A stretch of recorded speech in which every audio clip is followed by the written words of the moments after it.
اخلاص کا لفظ کس سے نکلا ہے؟ خالص سے. خالص ہونا کس کے لیے؟ خالص ہونا اللہ تعالیٰ کے لیے. یعنی کوئی بھی کام کرنا خالص اللہ کی رضا کے لیے، صرف اللہ تعالیٰ کو خوش کرنے کے لیے، مخلص ہو کر. آپ کو کیسے لوگ پسند ہیں؟ مخلص لوگ پسند ہیں یا غیر مخلص؟ مخلص. اللہ تعالیٰ کو بھی، جو کہ زیادہ حقدار ہے اس بات کا کہ اس کے لیے ہم مخلص ہوں، اس کو بھی مخلص لوگ زیادہ پسند ہیں، جو سنسیئر ہوں.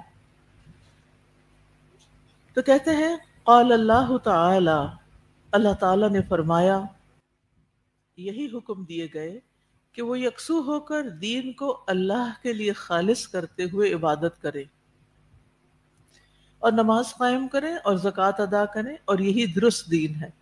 یعنی صحیح، درست، سچا، خالص دین کیا ہے؟ کہ نماز ہو یا زکوٰۃ ہو، وہ صرف اور صرف اللہ کو خوش کرنے کے لیے ادا کی جائے،